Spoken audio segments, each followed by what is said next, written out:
Hey, everybody, you're listening to and watching the Comic Book Bears podcast. I'm Bill Zanowitz. I'm Steve Morey. And I'm Caleb Alexander McKenzie. And we are your hairy, heavy homos that talk about comic books, but you don't have to be a hairy, heavy homo to listen in, or if you're watching through the live systems streaming in.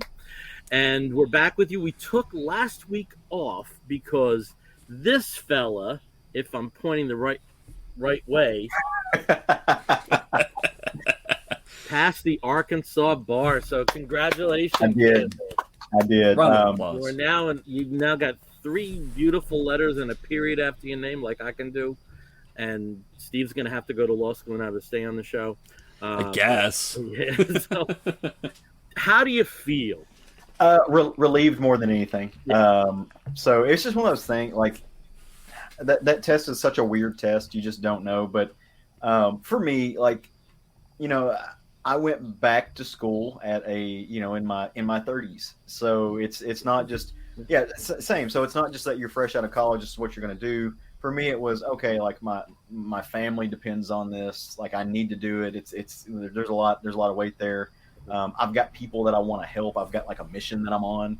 And so for me, it's just like, okay, like this is something I can accomplish. And, from a kid from Podunk, Arkansas, who probably wasn't ever meant to do much, to be able to get the first lawyer in my family. I think I'm one of the first people to ever get it. I've got a cousin who's got a doctorate degree. But I'm as far as like upward education, like just not something that happens in my family. So it's very, very cool. Like very, very, very accomplished. I'm ready to get to work. I actually get sworn in tomorrow. Mm-hmm. So that's going to be a lot of fun. So cool. Very cool. That's so cool. I have to share a picture of me getting sworn in at some point. Sworn cool. At or sworn in? Sworn in. I also got. How the hell did you get yours so quick? I had to wait 9 months for mine. Yeah, but you graduated from law school in a place where there were people. I'm in Arkansas. we had there was like 30 of us. No, I think there was 300 or so. I think that took the bar this time, but it's still not a big number. I've got friends in Atlanta and Philly that there were 300 people who took the test in my facility. Oh no, yeah, like there were there. Yeah, it's not a big. My attorney number is 2,700, so I don't know how I land. I think it was a and again, like your attorney number, in New Jersey they hold your attorney number whether you pass the bar or not. So that's really kind of shitty too, that you have an attorney number you didn't pass the bar. So I'm like 2782. So I don't know. But again, I'm also in a state where you have 2 neighboring states. There's a lot of people take the Jersey bar. So so my friends in Philly and in Atlanta, they don't even know if they passed yet. They're having to wait till October. I was first week in November when I got my results. Yeah. So low populace in my state, so you get things pretty quick. So, but yeah, that's good. I am officially a lawyer, esquire, an attorney. So it's been a long road. I'm excited. Farewell, JD. Never gonna take another fucking multiple choice again. If I can help it. Yeah. Oh, why did they call them briefs if they take so long? Right. Yeah. Briefs belong on the floor. I'm convinced. Mm-hmm. Well. Maybe. Anyway. Yeah. All right. So we're here to talk comic books. We also got to talk to you guys because it might make sense for us to do this again next week, because I know the week after that is really bad for me. But we'll talk about that later. Yeah. I think it's bad for everybody. Although I am on vacation that final week of September, the whole week, because it's my birthday a week from tomorrow. So I took that Friday all the way to the next Friday because I can. Yeah, I'm still going to piss so many people off. To figure out my whole vacation thing. I've got to take a vacation soon. Yeah. I just have to. I think I have 17 days from last year I have to burn off until before December 31st. Yeah, that's coming up quick. It's only 3 months away. And I haven't tapped into anything this year. I won't come close to it until like December. So. Oh yeah, you got some time off. Yeah, I also get like a decent amount of day. I mean, I think I'm up to like 30 days. So yeah. Use them. I'd like to. You can't take PTO with you. No, you can't, which really sucks. Oh. You can't. You know, it really does suck. But so I'm not getting vacation time coming up, but I do want to throw this out that I am going to be meeting with our really good friend Brian, not Brian from the show, but Brian that we know from the EOC community. We are meeting up next Saturday in Memphis for Memphis Comic Expo. That's cool. So I am Brian Newberry, if you guys know him from the social media, all that fun world. So or if you are a listener of the Comic Book Bears and you are going to be at the Memphis Expo, reach out. Let me know you're going to be there. Yeah. Like, I'd love to shake your hand, see you in person. Mm-hmm. So yeah, we should also mention that Steve and I made the judgment call not to do Baltimore Comic Con this year. Yeah, sadly, yeah, it just wasn't going to work out. But I will be at New York Comic Con, and as professional, thank you, Reed. Thank you very much. You made me very sad for a while, and then I got. That was a long time that kept you sweating. That was so. Yeah. Took forever. Yeah, and the thing was, like, the last 2 times I've gotten the pass, just to be on the safe side. Yeah. And now I have a pass, and you know, if anyone needs a 4-day pass a sold out 4-day pass to New York Comic Con, please hit me up on Facebook before I put it through Light, their official resale, which I don't think will be a problem at all. But I'd rather keep it in the family, you know. Yeah. Yeah, I mean, it'd be great for me to get up there, but 4 days in New York, oof, I can't swing that now. Yeah. So, but I am. Steve, another thing is we're both traveling for work again, so it seems that there's some wheels that are getting back to turning normal again. I don't know. Sadly, Yeah. I see. I know you love. I love traveling. Yeah, I absolutely love it. Yeah, for me, it's not so much like I love it. I know it's not that I don't like the travel part of it, but the fact that there's so much stuff at home. I got my dogs at home, I got my cat at home, I got my husband at home. You know, for me, traveling. Take care of the cats on the dog. Well, I know, but it's it's always a lot easier when it's the two of us. For. They're for pet care. That's what husbands are for. Yeah. All right, enough personal yabber about us, but good things. Let's just say there's relatively good things happening. Hercules. Yeah. All right, Steve, what do you want to do first? You want to do news? You want to do geekettes? What do you want to do? Well, let's do news pretty quick because we don't have a lot. And they're pretty short. So Bill pointed this out earlier today, and I thought it was kind of crazy. But they posted some of the solicits for December. And for DC, and one of the ones that stood out to a lot of people, and Bleeding Cool wrote about this as well, is that they are celebrating Stan Lee's 100th birthday, and there's nothing so far that we know about from Marvel that's been announced for this, which is kind of surprising, because you know when you think Stan Lee, you think Marvel, and not so much DC. But back in early 2000s, I think 2001, 2002. Stan Lee did work with DC to sort of reimagine some characters and basically the DC universe as an Elseworlds kind of universe where he reimagined a lot of these characters. I wasn't reading comics at the time, and I don't have a lot of history with that, but I think, Bill, you may have? Yeah, there were a series, I want to say, of 8 or 12 one-shots, prestige format, and for what they were fine. You know, I mean, he was assisted. He had immensely talented assistants in terms of artists. If you see the artists that were there, Jim Lee, John Romita, Kevin McGuire, Will Simonson. I mean, just top-notch names in art. And as a diversion, they were fine. I mean, there's things like his version of Sandman. I don't think is something that anybody at DC would come up with, but somebody who's been drenched in the Marvel style. There's the Justice League was like a far more organic formation than I think the regular Justice League story had. But they're like a fine, nice little diversion. Nothing that none of them would walk away with a fan saying this is my favorite comic of all time. But for someone who I guess at that point was in his 70s and doing something different, I think it's worthwhile. And I do believe there's an omnibus that collects all of that too. I think you're right. I think I may have seen that because Stan Lee at that time, he was doing a lot of stuff outside of Marvel. He was working with Stan Lee's universe stuff. Like there was some other independent comics that were out. With that he did. Boom. With Boom, there was like a Stan Lee universe.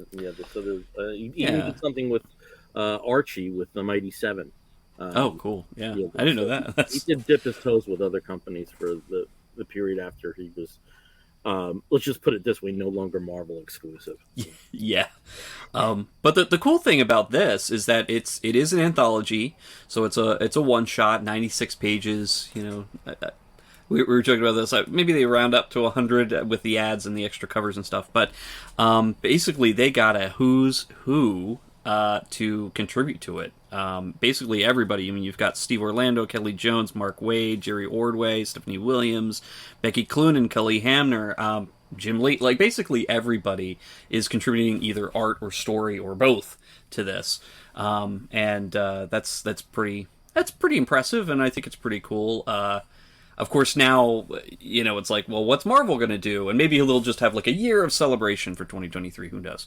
But I just thought it was very interesting, as did we all, that DC kind of is the one sort of kicking off the Stan Lee celebration this year. Yeah, so, I doubt that's an intentional diss. I'm sure. Oh, no, not at all. It's just a little strange that the announcement came first from DC, and I wouldn't be surprised if Marvel had something planned for January, if they're kind of moving it up now. Probably. They're like, oh, well, we're going to release this now December 30th instead.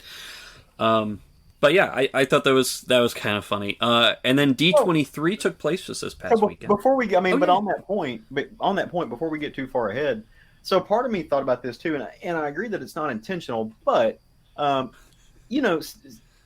think there may be some effort to move Marvel beyond the Stan era and have him not be the show point. I mean, so you had that book that came out last year. You had a couple things that I could very much see them not stand on ceremony, because I mean, I don't know if they have to pay the I mean, it's Stan Lee, so they very well could have to pay the Stan Lee estate for any use of him. So I don't know.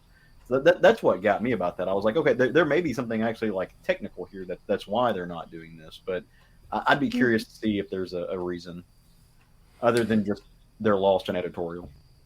Yeah, it could just be a timing thing. Who knows? Or it could be something a little bit deeper. But yeah, we'll see what Marvel comes out with, because I'm sure they'll have something. But the next big thing, of course, this past weekend, the weekend of the, was it the 10th, 11th, 12th? 8th, 9th, 10th, 11th, 12th. D23, Disney's big annual sort of festival of media, basically, and celebration of themselves, happened. They brought up some more interesting tidbits and little things for Marvel and MCU fans. Specifically, they didn't show any footage or anything, but they did show a poster with who's going to be in the new Thunderbolts movie. So they officially announced it with the cast. They also talked about Secret Invasion coming up, which is the new series, and they did release a trailer at the same time. Yeah, nobody knows about it. Secret. But the one thing that I think really kind of raised our eyebrows a little bit, and I know a friend of the show, also had his eyebrows raised a little bit here, and we were all kind of giddy about it, was the new Werewolf by Night Halloween special. Randomly, it is dropping next month. It's just going to be a one-off special, at least right now. Black and white, campy as hell. Yeah.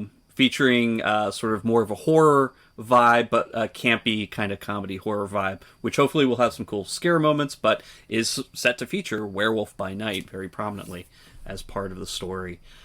So that's going to be pretty exciting, and that was unexpected. I mean, nobody knew. The thing that I was interested in that, and this, I have to say, this is a character I'm not incredibly well versed in, and I doubt you two either. No. The in and outs of Jack Russell, but I wouldn't be surprised if this is kind of a prequel to the Jack Russell story, because they don't really name anybody in it.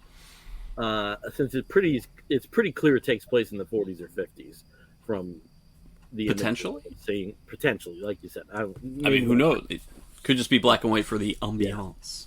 Yeah. But I wouldn't be surprised if that's kind of one of the conceits of it.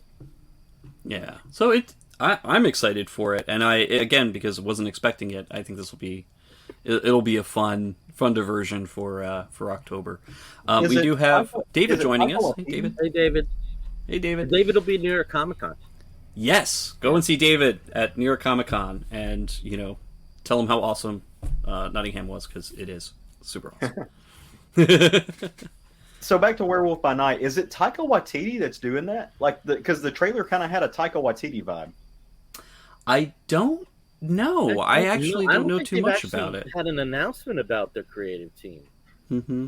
I'm curious to see who did it, because it felt very Taika Waititi. It just in the, like you said, the campiness of it, and the way it's broken up. There was very much a vibe there. I'm excited about it. I've wanted them to explore. Well, and like they're hinting at Midnight Suns, and so there's a whole stretch that could tie into this, especially one rather green character feeds off fear. So I'm Swamp Thing. Yeah. Oh, wait, no, sir. I mean, yay that. But not that. I'm curious to see if they go that route, how much they give us with that. Yeah. That's the horror verse of Marvel that I love. Like that's really good stuff. Yeah, and again, friend of the show John Runyon is probably got his his antenna up to try and figure out exactly who everybody is in this show beforehand. Yeah. So I have a feeling that he's probably going to be finding that information before we do. But some of the actors that they highlighted in there, and I didn't get all the names before we started talking about it, because I was just going to mention it briefly, but there's some really recognizable faces and some fun actor reveals in there, and just some other goofy things that I am so excited to see who these people are, for one, because I'm sure they're all Marvel figures. I'd be surprised if they made anybody up specifically for it after coming up with something like this. Oh, and looks like Michael Giacchino is directing. Giacchino's directing, and he's mostly known as a composer.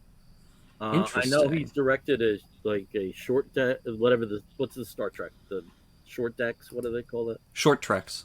Short trek, yeah. Yeah, which I loved. Short I know he directed one of those, and and some of the some of his scores are pretty notable. On TV, Alias and Lost, and Fringe, and Fringe, Thor: Love and Thunder, The Batman. So there's a lot of superhero credits, but he's mostly known as a composer. Okay. Well, this will be fun. I'm excited. I'm excited to see what they do with it, and if there's going to be anything that comes out of it. That if there's going to be any connection, like Caleb, like you said, a Midnight Suns connection, which would mean that some of those characters you might see again. Yep. Or it could just be an in-universe movie. It could be like horror feature for the local TV channel somewhere in the Marvel universe. Maybe. I don't know.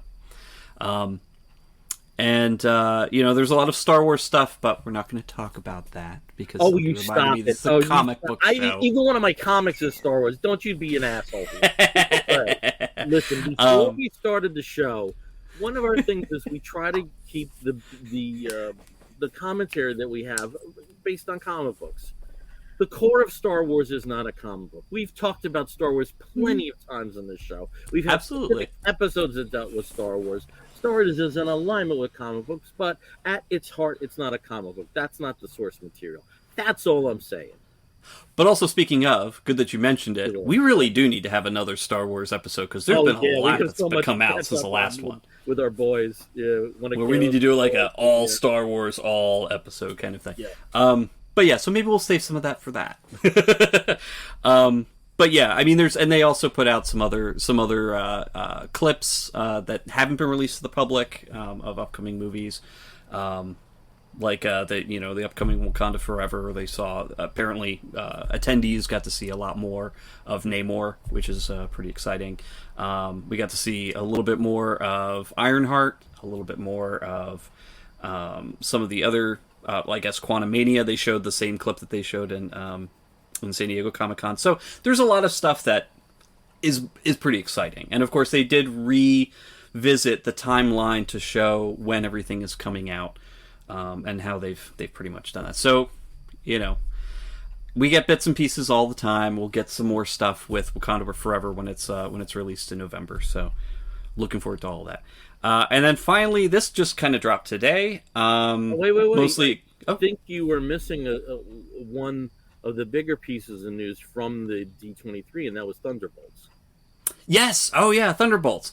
So they did release who the Thunderbolts cast was. I mentioned it very briefly. I didn't really talk about who it was, but it showed basically all they had was a poster, who the characters are. So you got Hawkeye, you've got Yelena, Black Widow, you've got Red Guardian, which was kind of a surprise there as well. I was surprised by a lot of it. I was surprised by Winter Soldier. I was surprised by U.S. Agent. I was surprised by Winter Soldier, but not. I figured U.S. Agent was going to be in it. That makes U.S. sense. Agent. I know that that's true because of what happens at the end. That's true. I forgot. But definitely Winter Soldier. A little bit of surprise there. Yeah. But it was interesting that you'd have two of the characters from the Black Widow verse of the Black Widow movie would be showing up as part of the Thunderbolts. Like Red Guardian was not expecting at all. Yelena, yes. Yeah. And U.S. Agent, yes. Of course, they had. Oh gosh, what is her name? Julie Louis-Dreyfus. Valentina in the background. Yeah. Valentina, yes. Who's potentially Madam Hydra? Is Madam Hydra? I mean, fucking funny. Was there anybody that we expected to see that wasn't? I kind of thought they would bring back Mockingbird.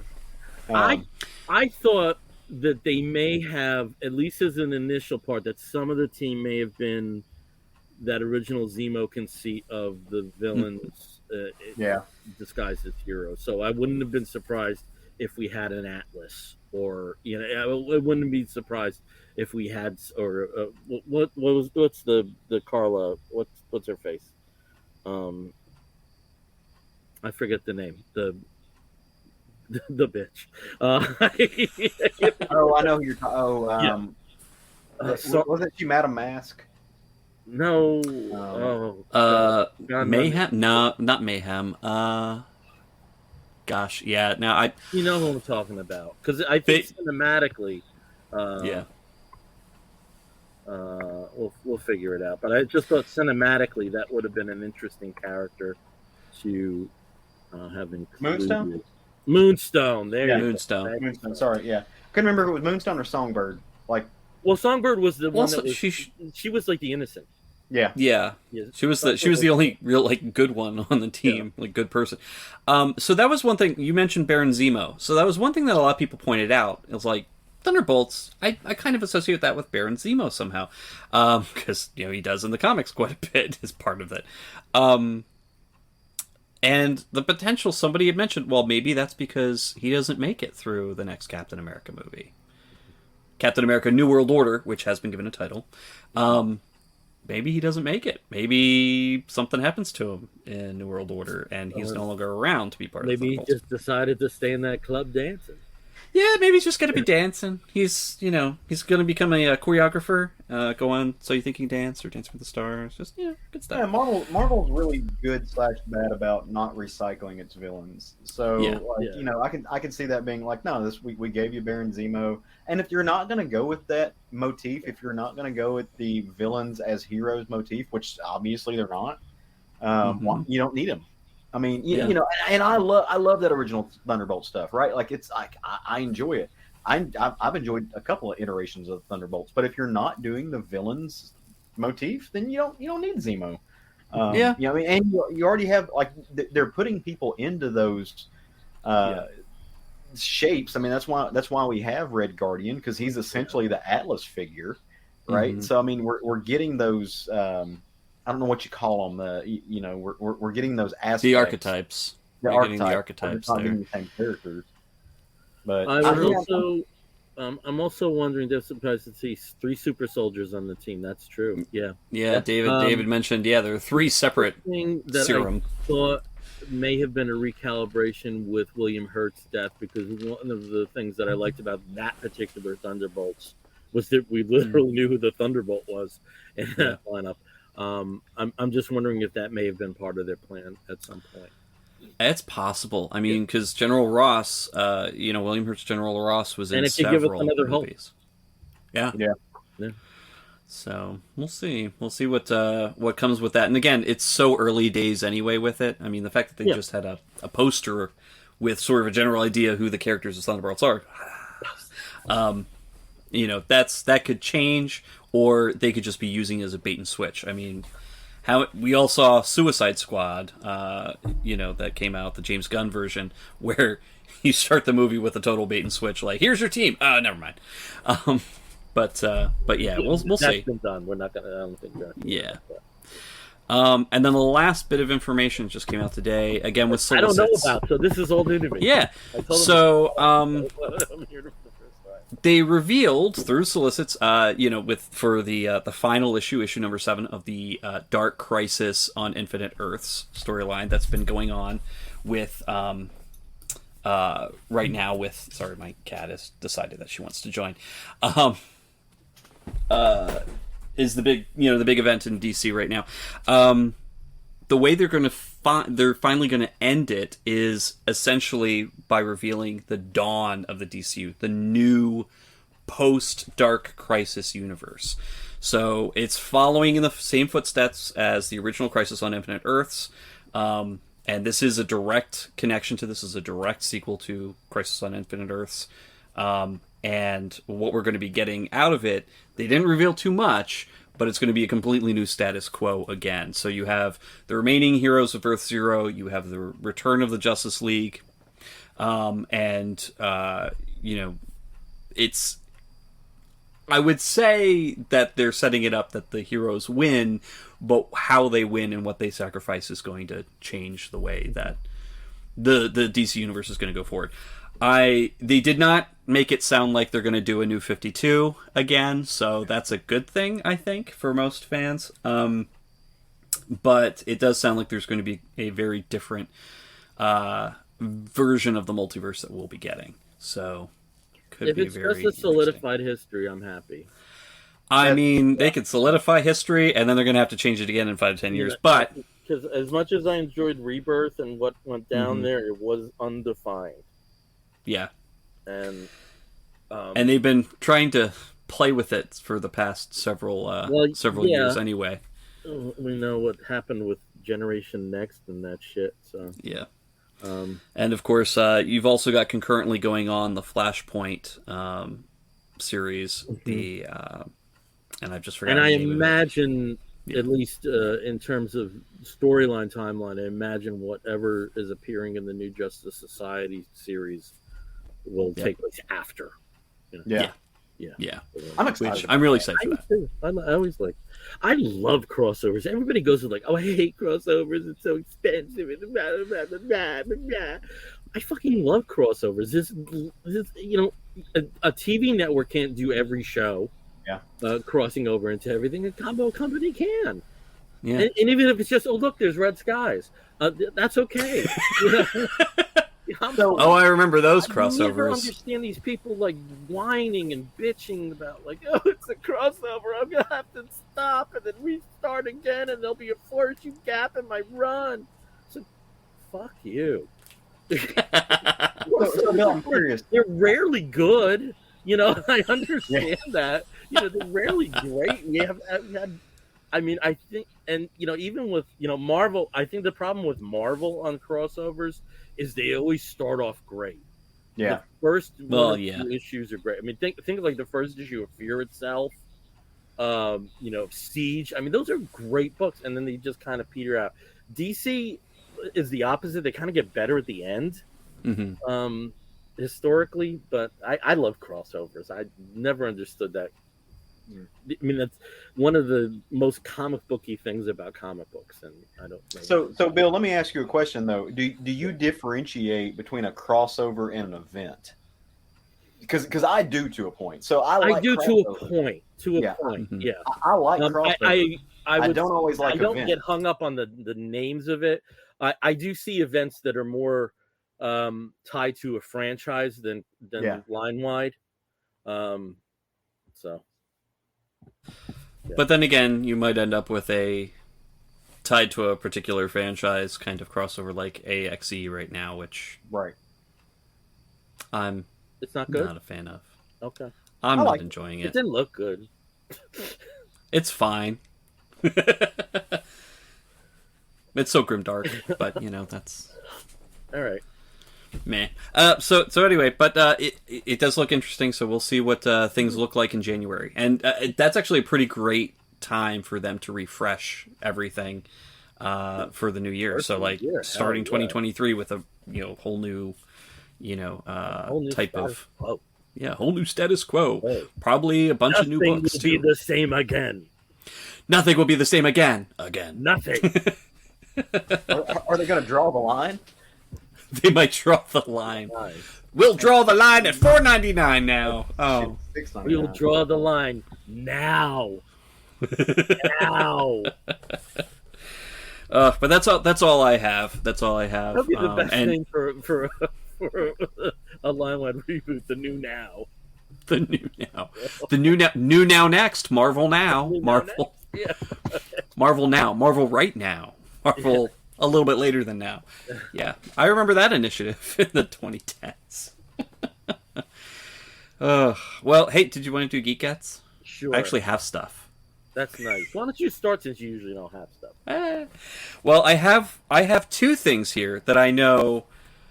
One that Caleb has and one that Bill has. So let's start with the one that Bill has that I wanted to show. Might it be the mighty Thor? Look at the mighty Thor. Look at her. She is so mighty. This was pretty cool because for those of you who know, we've done Disney Insiders, Bill and I, for a long time, and it's just a points program basically. You get a lot of points for seeing movies, buying stuff, whatever. But on Wednesdays, sometimes you'll just doing nothing, they'll just give you points. But their Funko Pops, 400 points, which is not much. 400 points will get you an amazing Funko Pop special that they'd have. Every so often they have these Wednesday wins or whatever, and they're usually, they're posters, keychains, things like that. But when they have the Funko Pops, they're usually exclusive. They're, special editions or anything kind of interesting. Yeah. And it might be like a small paint variant or something. Yeah. Something different. And I know the one that I also, Bill, I missed it, unfortunately, but they had a Moon Knight this week where he's actually posed with his white suit with gold on it, which was pretty cool. Pretty. Yes, it was very pretty. But yeah, really great. Free shipping too. So if you're not already signed up, sign up for Disney Insiders and just get free points and stuff. The next thing, this is of Disney Plus. You are now getting 50 points a month. There you go. Yeah, that's another great thing. You just get that automatic. Yeah, which I love being lazy for getting free stuff. This other one I know that Caleb has because Caleb was the one who just basically encouraged me to get it. And that is Passion Volume 2, Passion of Gengoro Tagame, Volume 2, which just came out. When I was at the store, unfortunately, the owner had just sold out of Volume 1, which I still need. I never got Volume 1, so now I have Volume 2 in search of a Volume 1. Yeah, I know you guys haven't already, but I missed it when they first released or re-released Volume 1. But I'm gonna get it now that I've got Volume 2, and then I can read them. We can also say, as part of a community that Caleb and I are part of, we're getting some very confused comments from the straight boys on this. Oh well, yeah, 100. I don't know if they're confused or just clueless. Either. We'll get you back. Did I break up a little bit? Yeah, you're coming back though. Sound like you're coming back. Yeah. Okay. There we go. All right, Sorry about that. This one's dirty. Yeah. Dirty. Well, I mean, when we were all swooning about Massive when they re-released and reprinted Massive, so it was funny too. The store owner where I picked this one up was like, "Oh yeah, people really love those. You know, like when Junji Ito comes out with a new one, and Takami and all of that." And I'm like, "This is probably a different fan base that's getting these, but yeah, we're all pretty happy when he comes up with more." Or when they come out with another collection. And then the third one I know that neither of you have, but I was at my local independent bookstore, and they actually do have a pretty impressive graphic novel section. And I usually find something that I really love. There's some great stuff that I found there, like The Murder Book that Bill and I talked about several months ago, and a couple other great books. But they had this tome called Third Person by Emma Grove. That is it's a trans woman's memoir, all 900 pages of it. Yeah, it is a doorstop. It is huge, but I've read some of it and it's fascinating. It's done in a very cartoony style, which, given the subject matter, is a very interesting kind of dynamic because it is very serious in parts. I mean, this is very personal work. But definitely it's really cool. But picked up this giant thing too, and I'll be working my way through that over the next couple of months, thanks to all the piles of other comics that I have to read. But definitely something to be excited that I picked up. What you guys get? Let's go over to Caleb. Well, I'll try to do this without my internet being stupid. I'm sorry, I didn't realize it was going to be that kind of night. So first and foremost that I got to give a shout out to our friend, Bill and I's friend, Stephen Wooder, who got me this really good... very nice. I'm nice. A really good lawyer. Very nice. Stephen is traveling this week, seeing some friends and going to some concerts, so I want him to be safe. And I don't know if he watches this or not, but I just think the world on him. Think the world of him. So I appreciate him, and this shirt's amazing. So thank you. Second on my list, I like music. Did you guys know I like music? I like heavy metal music from time to time. In particular, I'm a big fan of this little fella you may have heard of called Rob Halford, and this band that he screamed into existence called Judas Priest. And it just so happens that I have good friends in good places who treat me very well. And Mr. Bill Zanowitz sent me 2 vinyls that I did not have of easily my top 3 bands that I am giddy about. And I haven't listened to them because I've been waiting for this moment, and also because my husband decorated for fall and there are foliage and pumpkins on top of my record player. But I have got Point of Entry and Turbo 30. Both, I mean, just this one, I can't. So I'm very excited about this. I appreciate it in a big way. I love you, and I really hope it's not like next July before I see you again, but can't wait to hug you again. Thank you so much. That's so cool. Like you said, you had an embargo on giving you stuff for graduating law school, and which people yeah, forget that. You passed the bar. You said nothing, so there you go. Yeah, the cool thing about the Point of Entry, that was originally the British cover.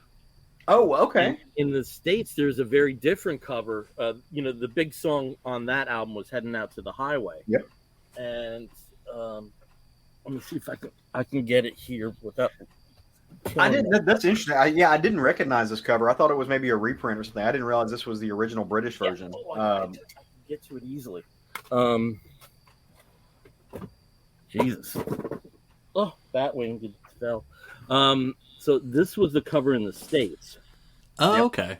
If you can see that there. So that was the original cover in the UK and most of the rest of the world. And when they did the reissue, because that was the band's preferred cover, that's what they used. So that's pretty neat. Mm-hmm. It's a good cover. It's a really good cover. And a really good album. Yep. Really good album. Yeah, no, I'm singing in my head. So, and that's really all I have. Like that's all I've got from you kids. I've got some other books and stuff like that. But these are my two big things. My really awesome shirt from our friend Steven, and then my friend Bill, who always keeps my ears happy.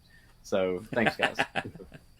All right, I'll be quick about my stuff. I'm a Migo guy. I've been getting a lot of Migo. Shut up with the Migo, Bill. One company that did keep the Remigo flag flying for a long time was Figures Toy Company. And it's very rare that Figures Toy Company discounts their figures. They usually run $30 with tax, and that's kind of out. That's a little bit outside if I'm going to buy multiples. But they did drop their prices on the boxed versions. Here's a Starfire, and most of them cool. come in this package. And what's really cool is you can snip this and open and close the package. So nice. That's really nice that they have that. But when Migos originally came out in 1972 test market, 73 mass market, I know my stuff. They came out in boxes, in small boxes. And what FTC did is they did a replication of those. And actually, Migo Corp is releasing figures in that format later on this year, which is I'm excited about. But they did drop the prices by a third of their boxed figures. So I did get 4 of them. I got Barbara Gordon, the TV version of Barbara Gordon. I got Clark Kent. So, and there's a long, strange history with Migo alter ego figures. Got Superboy with his head turned, but that's Superboy. And I also got Plastic Man. And, cool. Yeah, so I've got my eyes on a couple of others, and I just love that they have that packaging. As Caleb knows, and as the world knows, I'm also a big music fan. I've been to a lot of shows since we last talked. Mm-hmm. You've been busy. I saw Soft Cell's show in New York. On Monday, I saw Roxy Music's farewell tour, the Roxy Music 50. In between the two of them, I scratched my metal itch and went to see Ghost and Mastodon, very close to home here. And Ghost have more merch than any band I have ever seen. Yeah. There's like so much that you can get at the shows. So one thing is that it used to be you would get the T-shirt and that would be your souvenir for the show. But I'm old, and if I could do like walk into school, like look at me, look at the show I went to last weekend. But because vinyl isn't the easiest thing, I decided to get the most recent Ghost album on vinyl. And Caleb, I believe you have this too, right? Yes. Yep. Wow. Yeah. So my favorite track. That's a great cover. Is Spillways. That's my favorite track on this. So yeah, with this album, so one of the things that Ghost does that I really appreciate and enjoy is they are going through the genres and generations of music. Like if you go back and listen to their old stuff, it's very Black Sabbath, right? Like they're using they're using antiquated instruments. They're using old tube amps. And like they go through the 50s and 60s and 70s, and now they're into like the 80s and a little bit of new wave, like early 90s kind of stuff like that. And on some level, like I see a lot of people that don't like them because they're like, "Oh, they're just a gimmick band." I'm like, "Yeah, that's the point. That's like, the point. That's the entire point." They start. They sound like this now. I was like, "Yeah, they started singing about Satan because Black Sabbath, and now they're getting into weird, nuanced, poppy shit because that's where music went. That's the arc of the thing." I think they're a fantastic band. Tobias is just. His brain amazes me. His sound amazes me. Like they don't do anything that I don't like. I can't appreciate. They were a little bit tamer than I thought they would be. I was surprised at that. I thought there would be a little more edge to them, but it was still, I think like Alice Cooper, just highly entertaining. Right. I think their Marilyn Manson, Korn, Rammstein era I think they're going to do something like that. So I hope not. Well, no, and I know the connotations with Manson, but like that era of music, that shot rock. I hope they select different acts to emulate during whatever period we're having coming from. But and just one thing, I just couldn't. I'd be happy with Ghost does Rammstein. I got a Ghost koozie. Ooh. Because koozies are cool, and they're the ruin of many young men at college credit ratings. And I just have a soft spot for koozies.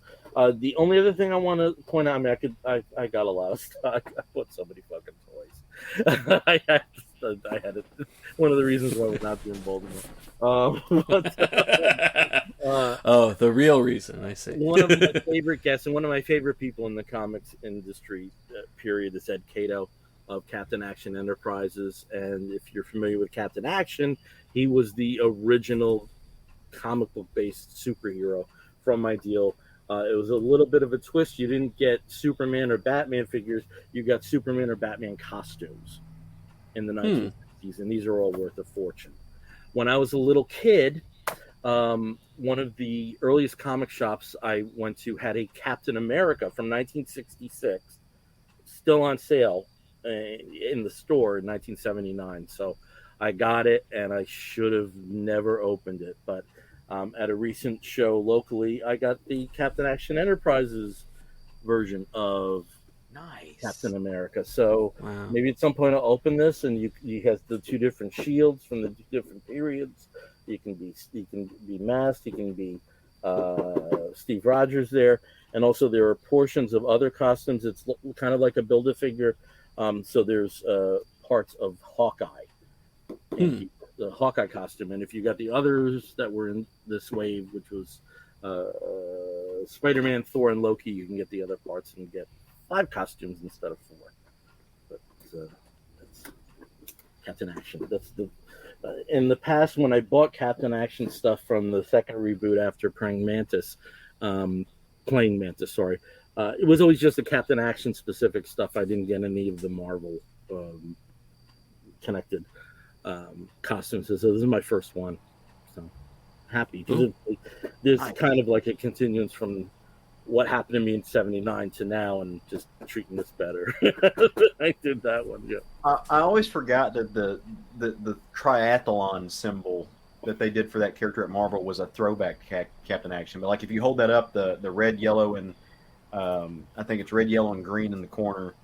That was the symbol that they used for triathlon when they brought that character in there. And so I always forgot that was a nod for continuity. Yeah. Interesting. Yep. So that's some of my gets. So cool. I'm surrounded by toys right now. Surrounded it all over the place. So many toys. He says like a complaint. Yeah, but never enough. Never enough. So I want to hear about some books that you guys read this week. Comics. I missed you guys last week, even though like I was celebrating and stuff. But I miss talking comics with you guys. So I would love to hear about some stuff you guys read. Okay, Steve, why don't you start it off? Well, I guess I could. So I'm going to start with probably the kiddie book. And I say kiddie book. It's more YA, maybe like middle grades. And Bill and I are fans of a lot of the stuff that DC's been putting out under the it used to be DC Kids line, DC Zoom. Inc., DC Zoom, all that stuff. But I've just been really impressed with a lot, not all. You still remember Lois Lane and her stupid How friendship could we ever forget Lois Lane? But a lot of their other stuff, especially that's been, unique characters combined with, established DC characters or versions of DC characters, I've just really enjoyed them. And the latest one that came out is My Buddy Killer Croc by Sarah Farizan with Nicoletta Baldari on art. And Nicoletta Baldari has a very Sullivan Bluth animated style. It's so dynamic. It looks like they're just panels taken straight out of right out of the film. If there was a film version of this, it's definitely happened. This is exactly what it looks like. Kind of like those movie adaptations for kids that they had back in the 80s and 90s for a lot of animated TV shows or animated films. But it's just a great feel-good book. You have a kid named Andy who's living with his aunt in Gotham City. His aunt's a gossipy columnist. who has to cover basically everything that Bruce Wayne does because, well, Bruce Wayne's always with another woman all the time. He's just a party boy. And she, never gets to cover anything serious that she likes. And meanwhile, the news is just dominated by either Batman or gossipy crap about Bruce Wayne. She's like, ugh, these two should get together. But it's really fun. And poor Andy just is not getting along well at school. He's having a hard time making friends. He's a brilliant artist, which one of the girls actually recognizes and wants to work with him to make their own comic books. But he's also targeted by some local bullies, mostly because one of the bullies has a crush on the girl that's been spending all the time with Andy, but also because he's weird, he's shy, he's new, he's switched around schools all the time because his dad was kind of a confidence man, and so now he's kind of living with his aunt because he doesn't really have anywhere else to go. The other thing about Andy is that he's a huge wrestling fan. And years ago, when he was with his dad going to see a local territory show in, I think, Tennessee is where they kind of mention where it's from, he gets to see his new favorite wrestler, Killer Croc, or Wayland as he knows him. And he just absolutely falls in love with Killer Croc. He just knows all of his moves. He thinks he's the coolest guy ever. And fast forward to now, Killer Croc has escaped from a heist that Batman foiled, and is hiding out in the sewers, and Andy runs into him. And, he's so devoted to Killer Croc that he feels that they're both misfits, they're both misunderstood. Andy has a bit of a scar on his face, so he looks different, just like Killer Croc looks different. And he feels like they've got a kinship there. Unfortunately, Killer Croc, not a good guy. He just didn't have anybody who really cared or loved him, unlike Andy, and so he kind of takes advantage of the fact that Andy is just, so hopelessly enamored with his hero, to unfortunate consequences. But it's a really great book. It's a lot of fun to read. It put a huge smile on my face while I was reading it because there's a lot of really great little moments in there, and it has a really, I'd say, uplifting and hopeful ending. That's just a lot of fun. So I really recommend this, my Buddy Killer Croc. It's just been put out by DC Kids, and it's available at stores anywhere. So check it out. Nice. Caleb, I'm just wondering, do you have anything that's all ages? Because I have an all ages book too. Not in front of me. Not okay. No, I'm sorry. Do you want me to go next since I also have an all ages book? And then I'm a huge fan of conceptual continuity. So roll with it. Okay. One bit that was recently in the news was the Star Wars all ages license leaving IDW and going back. They had all the license. To Dark Horse Comics. And we recently had the first issue that was published of Dark Horse All Ages Initiative for Star Wars, which was Star Wars Hyper Stories #1. And it appears that these are going to be all done in one stories. I don't think that's going to be the case of all of the all ages content that Dark Horse is going to be producing for Lucasfilm, but Hyperspace Stories is in that format.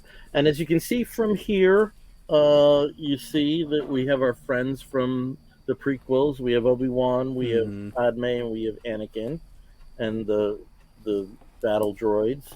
We also have this young Wookiee here, young female Wookiee. And the story basically revolves around her. Her father is a diplomat of sorts, and there have been separatists that have been kidnapping. And the people that trying to think not Empire, what was in place then? The Republic sends Jedi investigation to see what's going on in this area, though it's not Kashyyyk, but there's a substantial Wookiee population on this one planet. it's a little strange because it goes dark. It's a very dark ending for an all ages book, but I did also think that given the consequences of the action in here, that you wouldn't be surprised by a somewhat adult ending. It takes place in the early part of the Clone Wars. We see General Grievous. We see a bunch of other small little cameos like Yoda and Mace Windu. And that's basically all you need to know. They're investigating why Separatists are kidnapping Wookiees. We find out why, and it doesn't end well for somebody. So, but as an all ages book, for a 22 page done in one story, it hits all the beats that an early Clone Wars story needs to hit. It's very much in the spirit of the Clone Wars animated series, not so much in art as you can see here. It's a little more anime influenced, but in terms of tone and scope of the animated series, is definitely shaking hands with what Filoni had put out with that series. So I don't think I'm going to be a regular reader, but when it does get collected, I may be thinking about getting some stuff, because this at least this first issue was well done. Star Wars Hyperspace Stories. Well, and the fact that it's back at Dark Horse, I think that's kind of cool to see Dark Horse with the license again. Mm-hmm. They were a good landlord. Yeah, I mean they definitely were. They were a good good caretaker of the brand for a while. How would you feel like, compared to the stuff that IDW was just putting out recently, like the Star Wars Tales and the Tales from the High Republic? All ages books. Like, I haven't read any of the High Republic. I have read, the Tower Vader and some of the other stuff that came out. This seemed to be a bit more on the adult side. Oh, interesting. So it's kind of like a bridge, kind of between like the Marvel stuff and this. I think so. I mean, I'm only judging it by one book right now, but it did feel, especially with some of the droid stories, if you read those from the IDW, they really felt dumbed down, and this is it's a couple of notches above that. I think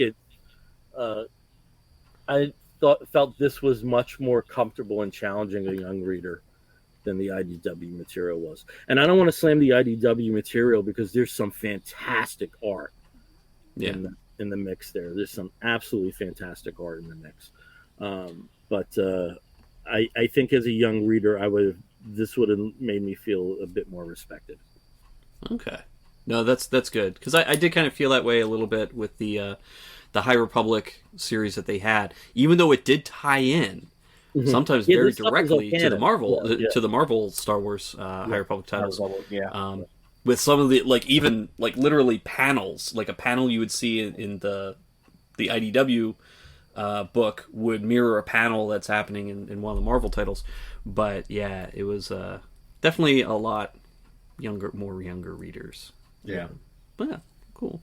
That's pretty cool. Somebody slams me, it was Vader's Castle. It was not Vader's Castle. That's what it was. Yeah, because Vader's Tower sounded right, but I'm like, something. Mustafar. I'm sure there's a tower in that castle. The whole thing is a tower. It's less the castle, the more of a tower. Goes straight up. All right, let's hear about some Caleb has in his hand. Well, I'm calling an audible. So just for, like you said, the conceptual continuity of talking about all ages book. I've got a book here. It's not technically all ages, although I think it should be, and it's something I know Steve has read as well.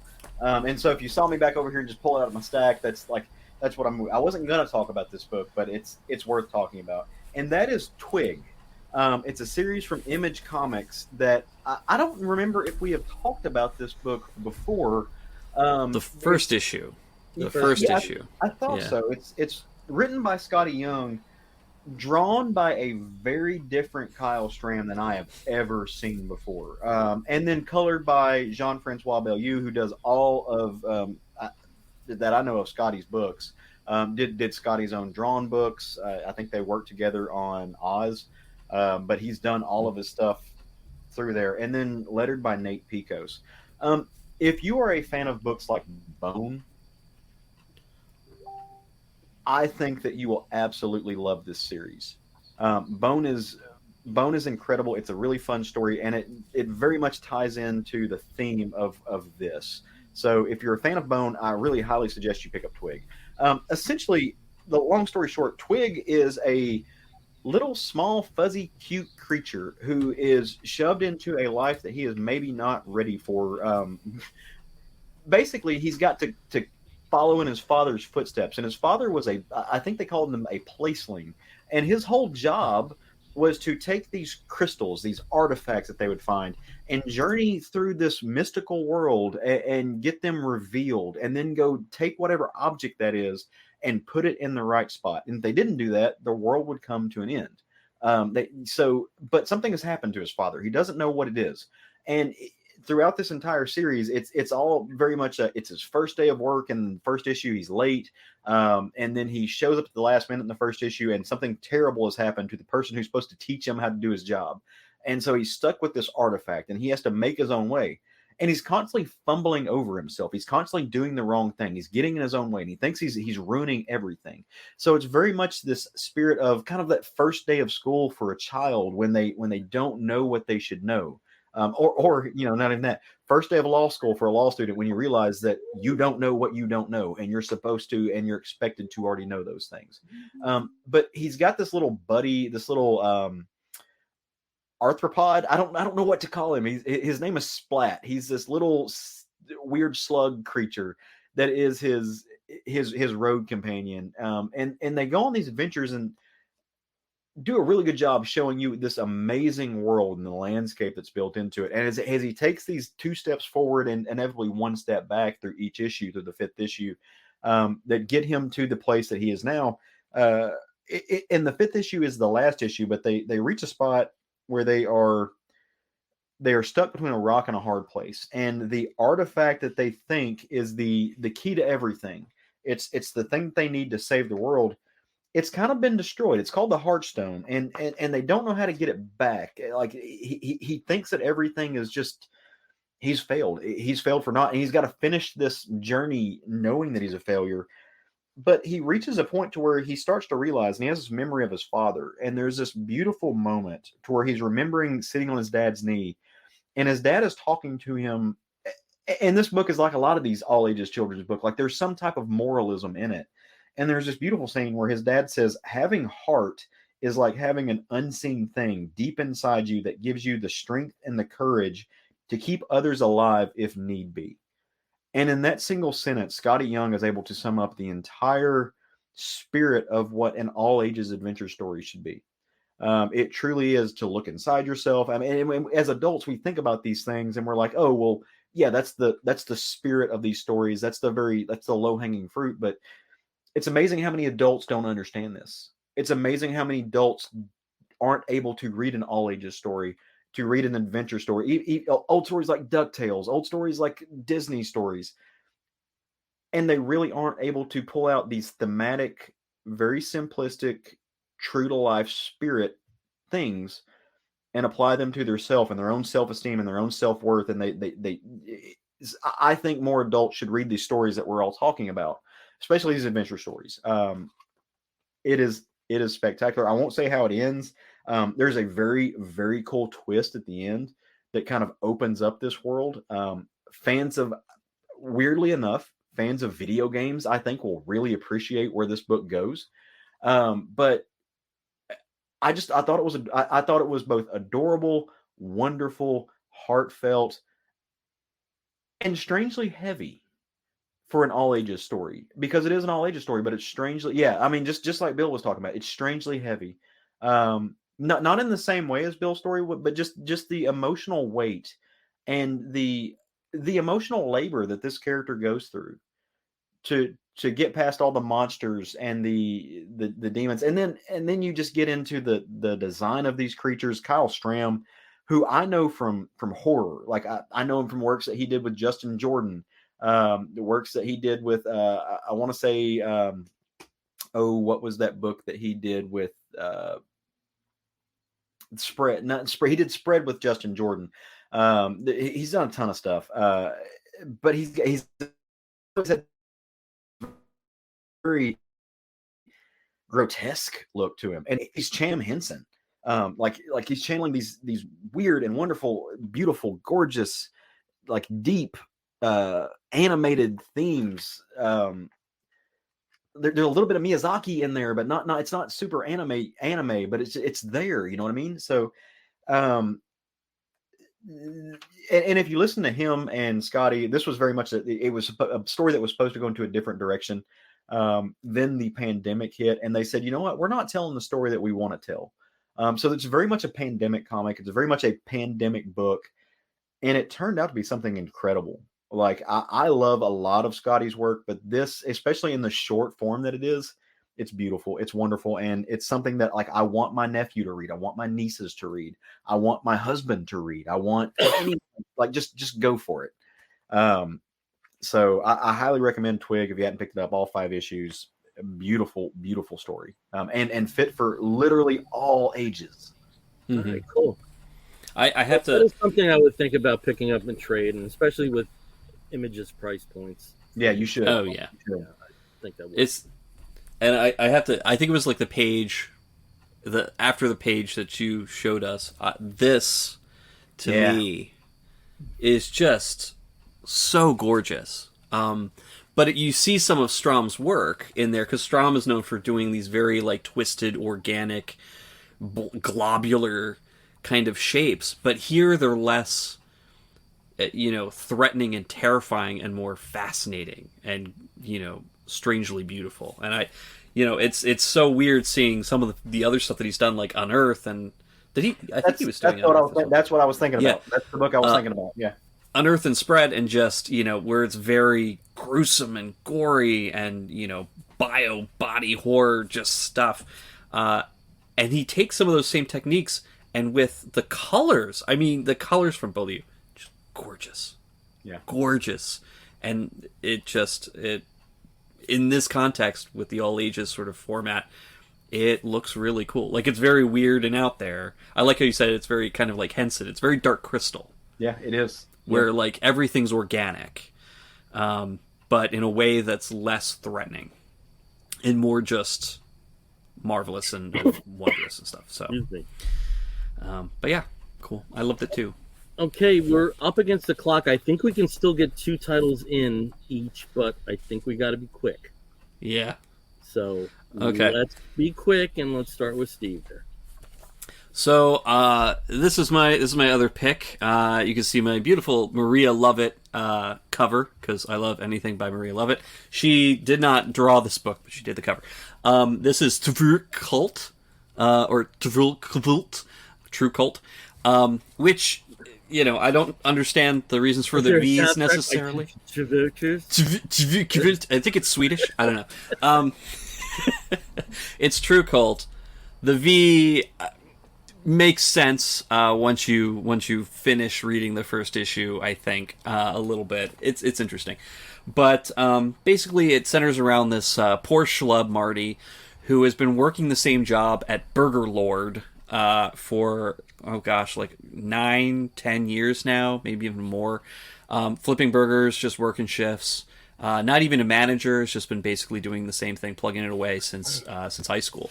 And he's been, since a customer left a gun behind in a booth, he has been imagining himself finding a way to get away from the Burger Lord sort of lifestyle.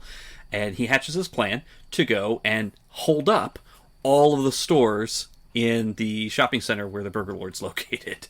And he does it on his lunch break and just hits every store. It's funny, you've got the mattress shop, you've got the music store, you've got the pet store, you've got the jewelry shop. You have a comic store, which a great comment from him is like, I didn't even know they had comics anymore. I didn't know these stores existed yet. It's kind of like a, perfect heist, but in very small stakes. And his last theft is just a package. He steals a package that's supposed to be delivered to somebody somewhere in the shopping center. And when he opens it up, it's just a record, just an LP. And he's like, "Yeah, this is lame. It's not even Lita Ford. It's pretty lame. Whatever." he comes back, and he's also, they're interviewing a new prospect, a new employee who is the perfect Burger Lord employee, spouts it off like it's corporate gospel, everything. The police show up because obviously, the store's called the cops, and Marty is sweating. So right now, this is very conventional. There's some humorous moments. Marty's comments. His manager Bernice is hilarious. She's great. Some pretty conventional stuff here until the very end. And that's when we're treated to the fact that this is not just any old, like lame, small stakes, petty criminal kind of book. This is one that's going to go into the supernatural and the, I'd say the satanic cult direction. But it's a good setup. It's a good sort of bait and switch setup. If you didn't know kind of what the book was about before you picked it up, you'd be reading through thinking this is just a comedy. This is just a comedy of errors, small crime, and that. I recommend it. It's drawn by Leanna Congas and co-created and written by Scott Bryan Wilson with some other great contributors in this, put out by IDW. I recommend it. I'm going to continue with it and read it. It's just going to be a mini-series. But, yeah. True Cult or True Cult. Give it a shot. All right. Over to Caleb. What's another book you have there? So this might be kind of a strange question, but any chance you guys like big hairy dudes that run around naked? I've been known to admire that. Yes. Disgusting. Well, if you do, I'm fond of them. If you do, you might enjoy this sequel to a series called Shirtless Bear Fighter, Shirtless Bear Fighter 2. I think this book is incredibly fun. I was a big fan of the first 6-issue series. I think it was 6 issues, 6 or 5. Really, really fun. At the end of that series, the main character, Shirtless, if you remember right, he'd found out that his brother Bear, was actually the guy who sold him out, got his wife killed, but it was her brother that is the head of a toilet paper factory conglomerate that did all, was in cahoots with it, did all the bad thing. At the end of that series, he kind of joined forces with his new friend, Susie Silva. And Susie Silva is an agent of a kind of an FBI organization called The Fuzz. And so that's where you ended at that series. This series opens up. Shirtless is acting as an agent for The Fuzz. He's going on missions for them. Specifically, they are hunting down this really terrible bad bear creature guy named Dr. Crumlin. And Dr. Crumlin's little bitty. He's teeny tiny. He's got shrinky rays. And so he has managed to shrink himself down to the size of smaller than gummy bears. And he has infiltrated, weirdly, a young boy. And so he's living inside this young boy's brain, and he's making him build these giant gummy bears that he's then sending out into the society to knock down buildings and cause catastrophes and chaos. But our man Shirtless has gotten a hold of this little bitty teeny tiny shrinky ray, and he has made himself microscopic, and he's gone. And I want to say this, I don't encourage large hairy men to go inside little boys in any way, but essentially what he does, he is able to get in there, and he goes after Dr. Kremlin, pulls him out, saves the day. But he's running out of time. This thing's on a timer, right? He's going to get big again, and it's going to be bad if he blows up inside this kid, because then the kid will just be no more. And so he and Silva kind of get into arguments, and he goes on his merry way. He's like, I can't work like this. Take my pants and my badge. I'll just go be naked, hairy, shirtless bear fighter, complete with pixelated genitals, because that's what he does. But look, there are bad guys in the wings ready to do bad things, and they take advantage of the fact that that Shirtless is not in the midst of Fuzz. In fact, these bears are calling forth a great dark lord, and there's this really good scene where, lo and behold, Lawyer Bear calls forth the Dark Lord. So of course, lawyers are the bad guys, right? This is all happening in the background. Meanwhile, Shirtless is trying to make it, but Shirtless is a little bit of an addict, right? If he doesn't punch a bear every 24 hours, he just gets that itch. So he finds himself on a beach, and these bears are doing the whole kick sand thing. But they're doing it against some people that don't really deserve it. Gets himself into some trouble. Yeah, he's a hothead, but look, Jody LaHoo does a fantastic job telling the story. I love Neil Vendrell's art. You got Mike Spicer on the colors. You got Dave Lanphier and Troy Pateri on the letters. It's ridiculous, right? Like, this is ridiculous comics. I talked a few weeks ago, last time we were on here, about a comic that I just wanted to roll up, throw in my back pocket, and read because it was stupid, dumb fun. That's what this is, and it's just cool. It's fun, and look, I mean, it's he's a big hulking like man child. Like, he was a baby with a beard, and now he's just giant and muscular with a beard, walking around naked, living his best life, punching bears that deserve it, and fighting gummy things, and just, you know, getting into shenanigans. So it's super cool. Check out the original series. Check this series out. It's from Image Comics. You know, makes sense. But Shirtless Bear Fighter 2. Highly. Can you also show the back cover with that awesome piece of merch that you can get? I can. Oh, yeah. Yeah. You can join the fuzz. Now you can be an official bear fighter with your very own fuzz badge. You can get it today exclusively at www.skeletoncrewstudio.com. SKELTONCREWSTUDIO.com. And you get your own badge. So you can be part of the fuzz. I believe that Layup and Vendrell are represented by Tom Cromwell. Steve? I think so. Yeah. Did they talk about that? Or didn't we talk about that with him? We talked about that. So there's no reason why we shouldn't have had these guys in the show at this point. So we should work on that. They're hilarious. They're hilarious. I met them at Heroes. A load of laughs, and I'm going to transition to an Image book that was not a load of laughs, but that's okay. Well, before we do, we've got another bear that's come and said hello. Tony Cookson, hello. Hey Steve, hello Caleb, and hiya Bill. Hi Tony. Okay. The book that I've chosen for my next book is The Last Shadowhawk. First issue in a while. And this is promoted inside as potentially the last Shadowhawk story. Shadowhawk was, the lowest selling of the original Image series, but in saying it was the lowest selling meant that its average issue sold at like 650,000 copies. So perspective. It was written and drawn originally by Jim Valentino. Valentino, for a long time, was the main creative force at, in terms of approvals, in his role as publisher at Image. So it's because of him that we have things like The Walking Dead and Saga and Invincible. So a very important figure. And if you want we've joked on this show before about comics that made us cry twice, and his series A Touch of Silver, if you can seek that out, which is effectively an autobiographical story. It's not easy to read, but it's a rewarding experience nonetheless. Anyway, back to Shadowhawk. The original Shadowhawk was Paul Johnstone, who was an African-American lawyer by day and vigilante by night. Twist in the Shadowhawk story is in the early, I believe it was like the second or third issue, we find out that Paul is HIV positive. And you know what that meant in 92. So he was somebody who was against time.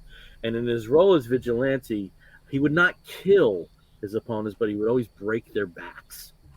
That was Shadowhawk's thing. The character Paul Johnstone eventually died of AIDS. We had different individuals take the mantle of Shadowhawk, and then Paul Johnstone was eventually renewed. It was reincarnated, and his storyline continued. What we have here is effectively the last story for him. It's written and drawn by Philip Tan. It's deliciously early Image in that you can read it. It's effectively like all splash pages, and you can read it in 5 minutes. Basically, the gods that gave Shadowhawk his power have decided it's time for him to go on to his next incarnation and to leave his mortal body. He comes up against, however, an adversary named Raish, which is German for revenge. Again, that old Image subtlety. And Raish explains to him, hey, you didn't kill these people, but you provided a slow death for them. Once your back is broken, you never come back from that effectively and if you think that you were somewhat on the side of the angels because you didn't take that next step, what you did was put them into a living death. In some ways that's worse. And as Paul goes through this and his exploration, as they of course are fighting, he comes to that conclusion that and again, not subtle, ending with a Dylan Thomas poem, that he comes to accept that he could have taken a different route. One thing I absolutely love about this, and I wish more publishers did this, since it's Image and since it's in effect a anniversary story, that's fodder for variant covers. They include every variant cover after the main storyline, and and of course a lot of these are based on classic Image covers. I wish other publishers would do that, man. I really do. This cover is actually by Valentino and Philip Tan after Liefeld, the pose that we saw in the first issue of Youngblood. And if you loved early Image, I mean, this is going to scratch the itch so beautifully. It really is. I enjoyed it for what it was, and for what it is something very specific, but it's not easy to pull this stuff off in, with 21 years of hindsight. And I think this did this pretty well. So the Last Shadowhawk Image. I think Philip Tan, he really made that happen. Like he set that off. His art is just gorgeous. Oh, to be a book full of spreads like that, like you'd be hard pressed to find a better artist to do that with. Okay, let me just show you here with Philip Tan of Shadowhawk, not having a good moment. Look at that. Yeah, it's beautiful. Gorgeous. It's absolutely gorgeous. David Finch, I've always thought was an artist that does ugly good. Yeah. Tan, I think, is somebody that does ugly situations good. Yeah. It makes it, it's almost like, Dario Argento, Murder Never Looked as Beautiful as when he films it. It's very much along those lines. And there's like, it's like this fights and there's, I mean, look at this. This is so Image. Look how Image this is. Telling his backstory. It's just perfect for what it sets out to be. And Last Shadowhawk, that's the book. It's so interesting too because I haven't pulled out my old Image books because I got all the ones that when they came out. I have my Youngbloods and Spawn and Shadowhawk and everything. But yeah, I mean, all it was just splash page, splash page. It's like nothing. And I also just want to go back and, I know there was some criticism in regards to Shadowhawk when they did have the element of HIV as part of his storyline, and, that he was, by appearances, a straight character, and that his infection of HIV came from tainted blood and not from sexual activity. I can understand people, viewing that as a bit of a cop-out, but even saying HIV in a comic. I was going to say, at least he's talking about it. But that was at least it put it on the front burner in terms of topics, and I'm almost certain Valentino would be a bit more brave now. But that was the thing at that time period, because they were really trying to push that it wasn't a gay disease. Because up till, throughout the 80s, it was always thought of, it's just a gay disease. Funny enough, around the same time, Golden Girls talked about HIV in terms of Rose having, I guess, a minor surgery or something where she came in contact with potentially infected blood. And it was a big thing. It's like, it's not what you do. It has nothing to do with, your lifestyle. It could affect anybody. And I think at the time, in the early 90s with Shadowhawk, this was something that was kind of bold to have a character who had HIV, who was living with and then dying of, HIV and AIDS, and not have it be a gay illusion, or this character is gay and then they're gonna die. Like, unfortunately, similar to what happened in North Star's coming out in Alpha Flight, where he came out in relation to another character, the villain of the story's son, who was dying of AIDS because he was gay. Or he contracted it because he had unprotected sex, and that was it was interesting because it's all happening around that same time period. But here's a whole character is defined by who has this as a defining feature. But he's also. I also don't think you can dismiss the example of Magic Johnson either. Oh yeah, I mean, was that 92, 91, 92? So about the same time. Yeah, it's all around the same time. It's all around the same time. So where it brought it home to everybody that this is not just a gay disease that only affects gay men. Like, this is something that. But also just like a wonderfully meta book too. Right. So real quick, because I know we're trying to wrap this up. Do you guys have a favorite early image artist? Like, who would you say is your favorite? So I'll go while you guys are thinking. Mine is easily Silvestri. I mean, Silvestri. Silvestri's hands down my favorite early image guy.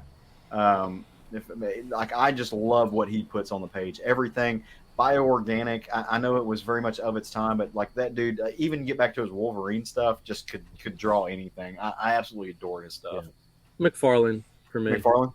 Yeah, when he's not lazy. Yeah. Yeah. When he's not lazy, there's just some stunning work in the mix. Yep. An example I always love bringing up is Batman Spawn. Yep.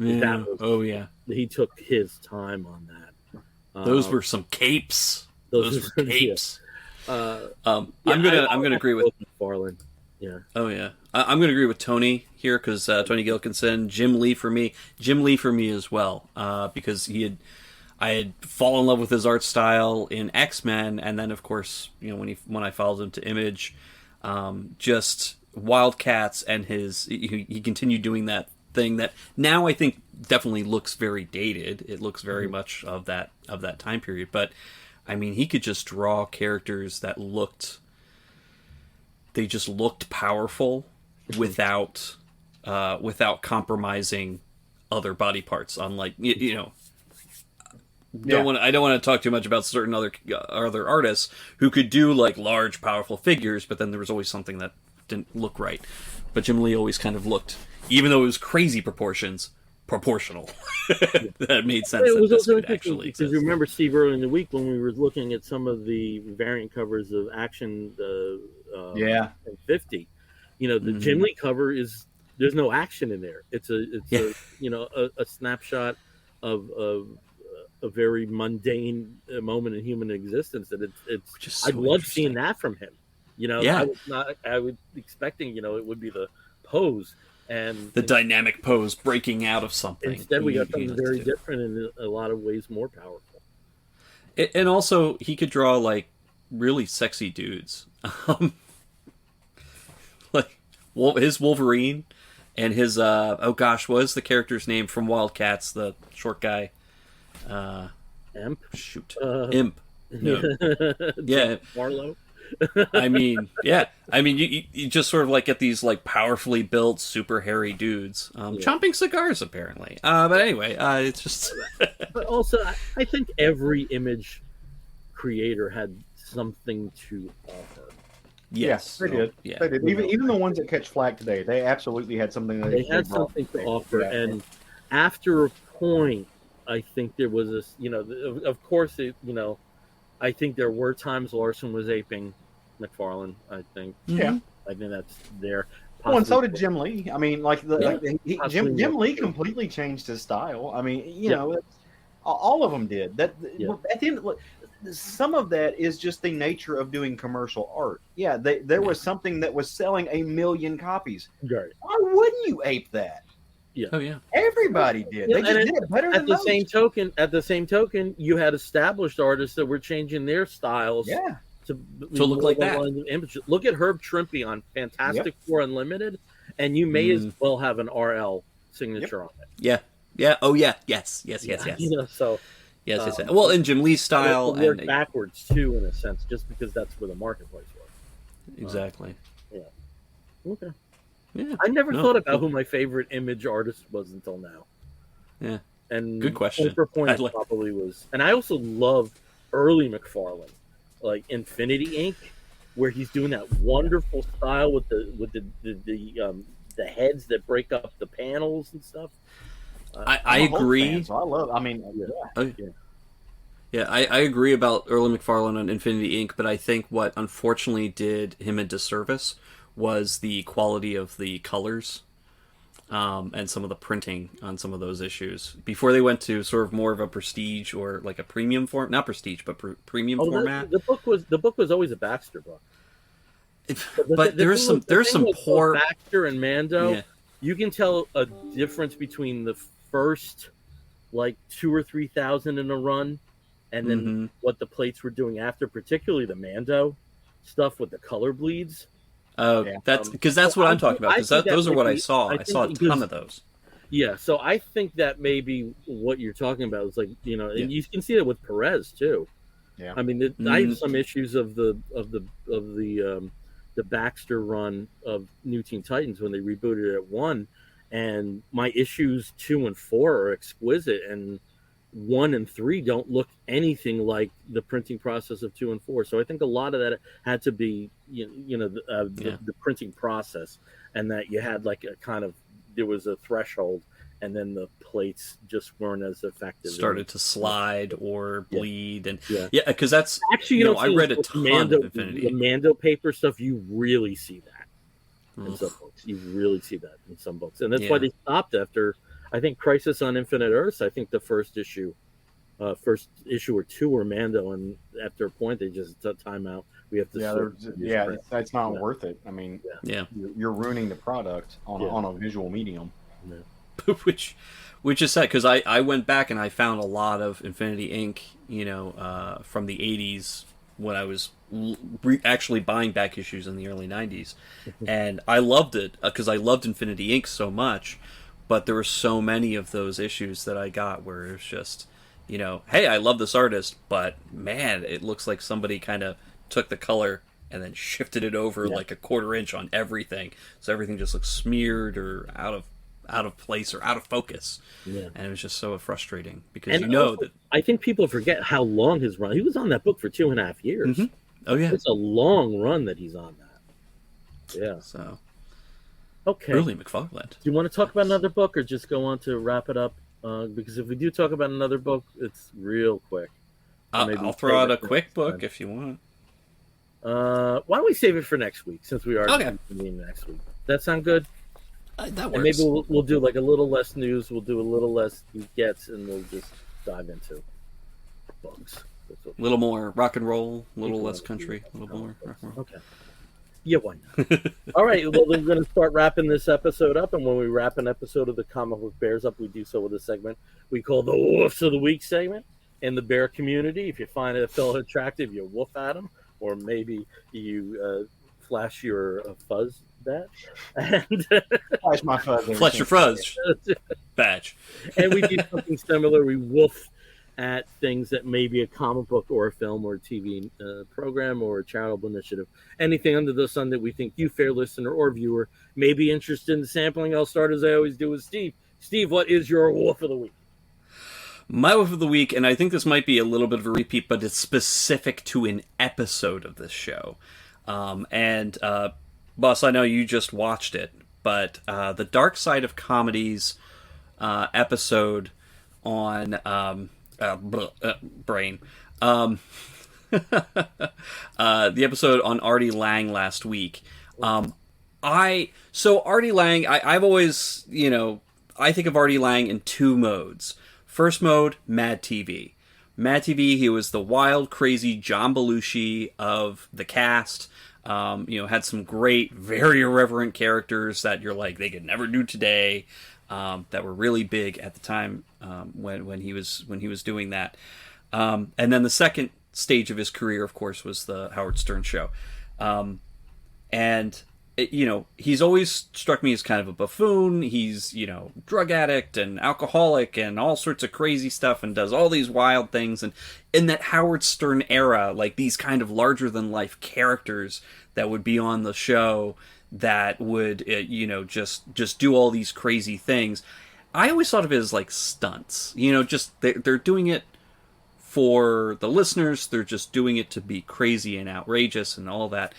And Artie Lang just kind of, to me, from what I knew or how I thought about him, was just going on with that because he was just a wild, crazy guy and, went too far with the drugs and everything and then, ruined his career. Dark Side of Comedy, which, again, on Vice TV, the interviews on that episode, the amount of depth they went into in what happened to him, how he was raised, a traumatic experience in his childhood, defining his trajectory in his life. I felt so much sympathy after watching this episode and had actually come to tears a couple times, with some of the interviews, which I was not expecting at all. And it just completely changed my mindset, reset my my view on him as a comedian and as a person. And yes, I know it's a documentary and you can be manipulated that way into feeling a certain way, but it made me examine how I thought of this comedian, this person, in a way that I kind of shocked myself on how much I judged him previously based on what little I know of the tabloid lifestyle. Yeah. But yeah, I totally recommend checking it out if you have a chance. Dark Side of Comedy, the Artie Lang episode. Especially if you're not a fan of his, to just give that a shot and see if maybe there's something you didn't know about him. Yeah. Artie Lang is actually the same age as I am, and he grew up in New Jersey, and he grew up. So I grew up in Bergen County. A good example of somebody else who's Bergen County as fuck is Stephanie Rule on MSNBC. Yep. She is Bergen County as fuck. Yep. Okay.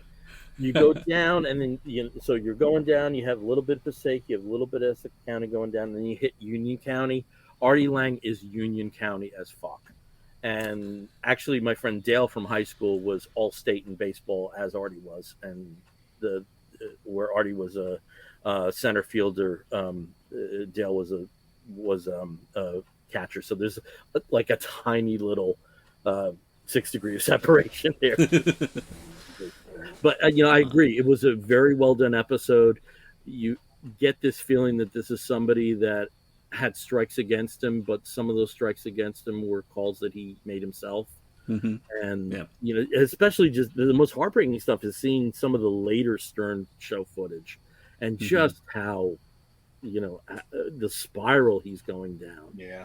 And it was nice to see that both the people that were interviewed from the Stern Show and from Mad TV were concerned at the right points. He had the other members of the cast engineered that he would not be invited back to Mad TV.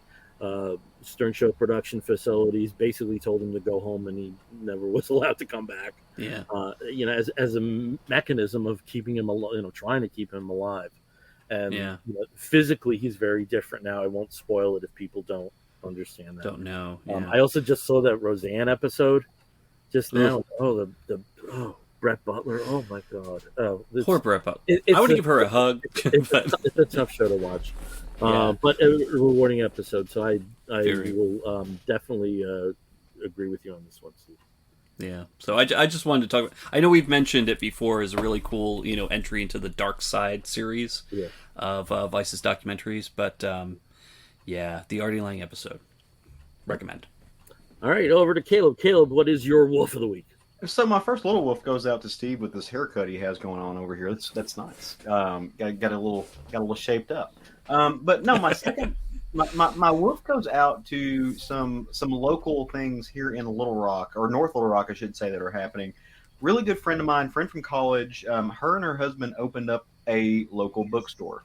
It's a used bookstore. You can go in and you can get all kinds of stuff. So, look, if you're not into the literary world, you might not know, but bookstores, independent bookstores, are few and far between, and they're very hard to keep afloat.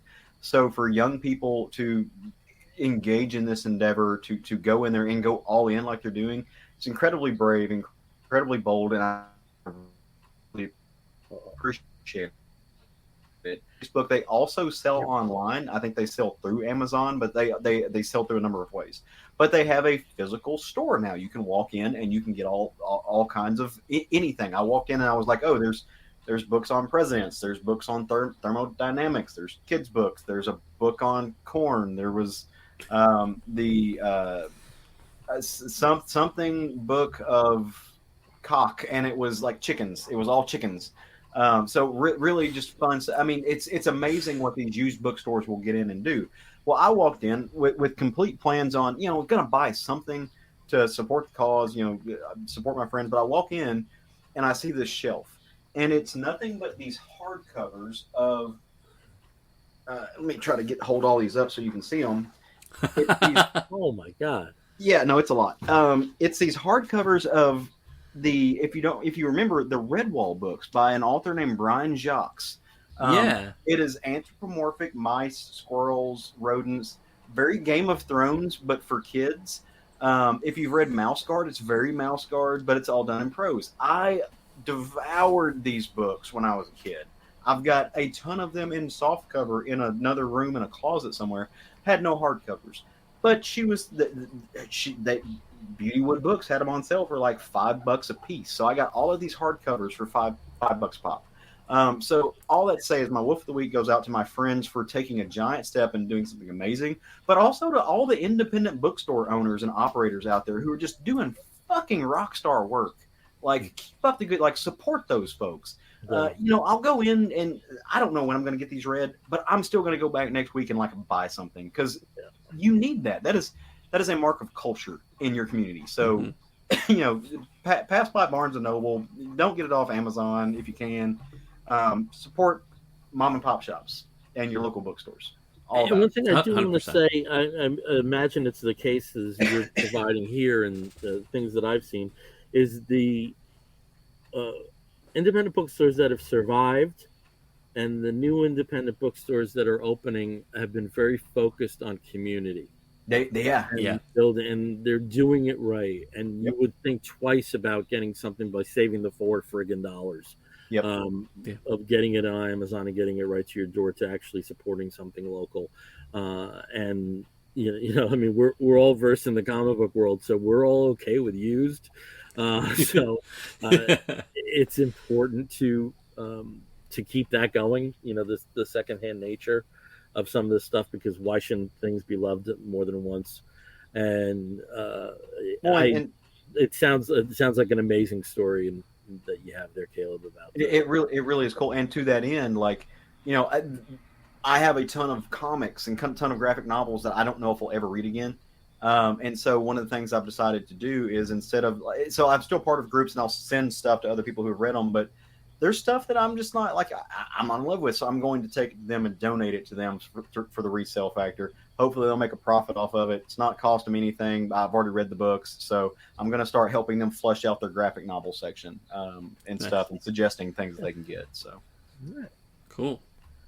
All right. My Wolf of the Week goes out to a YouTube channel. The YouTube channel belonging to Doug Helverling. And let me just see if you can get a picture of him here. Right there. You might be able to see it. Doug is a classical composer. He was a professor up until very recently over at Rider University over here, and is also a choir director and music director, I think, at 2 of the local Lutheran churches. And what he's done is he started this thing, and it took, he's got hundreds of thousands of subscribers now. Again, he's, versed in the classical world, and he gradually started to getting back into contemporary music, which he had not touched in years. And, reaction videos, some are fine, most are garbage. Like, listen, here's a 9-year-old listening to White Rabbit for the first, most of them are garbage. His are really something else, because, if you want to share the link with that, Steve, that would be great. because again, he comes from the classical background. He has the ear for that. A lot of the music that he is listening to, in many cases for the first time, is prog or metal, so that has another layer on in terms of alignment with classical traditions and conceits. And he's just a big dorky nerdy guy. And some of the videos, especially Painkiller by Priest, which has been part of our episode here, and Renegade by Styx, they're charming as hell. And I hope, since he lives in the next town over, I really hope I get to meet him at some point. But the music stuff falls under the Daily Doug, and there's a Patreon, and there's other things along those lines. But under Doug Heverling's YouTube channel, you can get all that material. So that's my Wolf of the Week. Awesome. Yeah. Cool. All right. We're going to wrap this one up now. Again, we are the Comic Book Bears podcast. You can find us on the Twitter and the Tumblr and the Instagram. I was on our Twitter today. Most of the time it's just like a link that's fed directly from Apple Podcasts, but I was actually on there today.